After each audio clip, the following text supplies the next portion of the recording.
शादियों के बदलते तौर तरीके और बनावटी चमक धमक में यह नहीं भूलना चाहिए कि सादगी तथा विवेक ही सच्ची समृद्धि है। नमस्कार मित्रों, आज का मुद्दा है अब रुकने की ज़रूरत है। मित्रों, देश, समाज और हमारे आसपास वक्त के साथ बहुत कुछ बदल गया है। शादियों के तौर तरीके भी बदल गए हैं। अब वैवाहिक समारोह परंपरा और षोडश संस्कार का हिस्सा न रहकर इवेंट में तब्दील होते जा रहे हैं।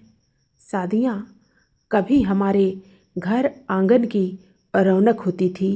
गली में मंडप लगता, मोहल्ले के लोग और रिश्तेदार बढ़ चढ़कर हिस्सा लेते। वक्त बदला तो मैरिज पैलेस आए।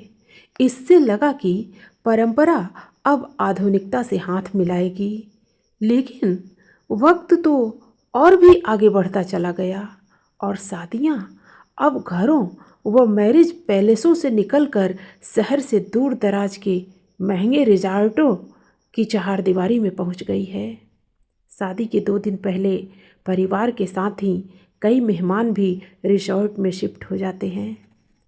शादी के कार्यक्रमों को तरतीब देते हुए पहले से ही तय हो जाता है कि किसको सिर्फ लेडीज संगीत में बुलाना है, किसे रिसेप्शन में, किसे कॉकटेल पार्टी में और किसे सभी कार्यक्रमों में। कुछ शहरों में तो यह भी देखने में आया है कि बड़े बंगलों में रहने वाले लोग 100 गज या उससे कम के घरों में रहने वालों, भले कितने भी घनिष्ठ हों, को शादियों में बुलाते ही नहीं।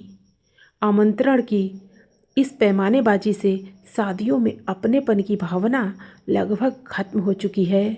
शादियां अब एक तरह के फूहड़ प्रदर्शन का दौर बन चली हैं। महिला संगीत होना है तो परिवार को नाच सिखाने वाले महंगे कोरियोग्राफर बुलाए जाते हैं। मेहंदी लगाने के लिए आर्टिस्ट आते हैं। इस दिन के लिए हरे कपड़ों का ड्रेस कोड है, जबकि हल्दी की रस्म के लिए पीला परिधान पहनना जरूरी है।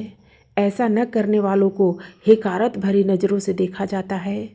शादी समारोह में मंगल गीतों की जगह फूहड़ गानों का चलन हो गया है। इसके अलावा फोटोग्राफर और वीडियोग्राफर कार्यक्रमों का मज़ा खराब कर देते हैं। वे हर रस्म का रीटेक कर करके बची खुची रीतियों का माहौल उड़ाते हैं। दुख तो तब होता है जब फेरों की रस्म के दौरान फोटोग्राफर व वीडियोग्राफर पवित्र मंत्र पढ़ रहे पंडित को रोक देते हैं। वहीं अक्सर विवाह की सप्तपदी के दौरान कई लोग यह कहते नजर आते हैं कि पंडित जी थोड़ा शॉर्टकट में करो। अब बारी है रिसेप्शन की।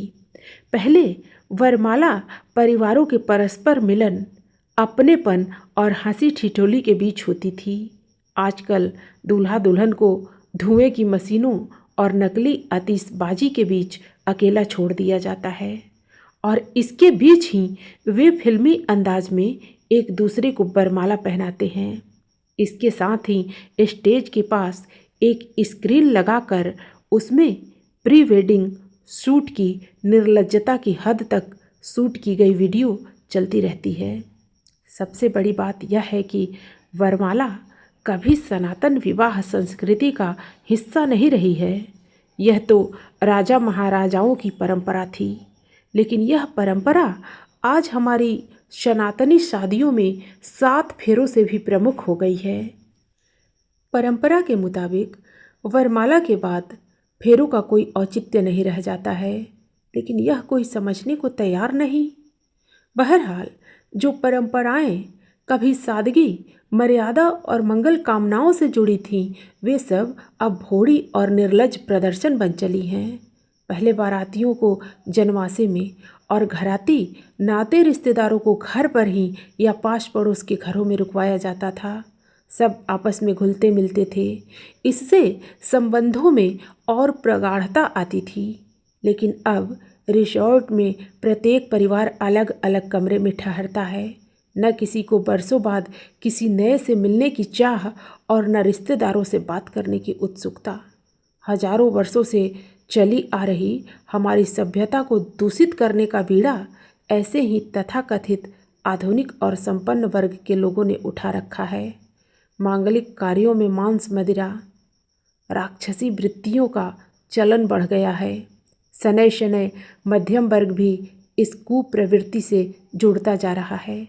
लेकिन बस अब रुकने की ज़रूरत है। घर में आने वाली हर खुशी का उत्सव जरूर मनाइए, पर किसी और की जीवन शैली की नकल करने में खुद को मत खोइए। कर्ज लेकर शादी करना जीवन की शुरुआत नहीं, परेशानी का सबब है। मध्यम वर्ग के लिए विवाह जीवन की सबसे महत्वपूर्ण शुरुआत है। इसे बनावटी चमक दमक से मत दफनाइए। अपने दाम्पत्य जीवन की शुरुआत सिर उठाकर व आत्मसम्मान से कीजिए। सादगी और विवेक परिवार की वास्तविक प्रतिष्ठा और सच्ची समृद्धि है। कुरीतियाँ अन्य ग्रहों से नहीं आती। घर हो या समाज, गिरावट या पतन भीतर से ही आता है।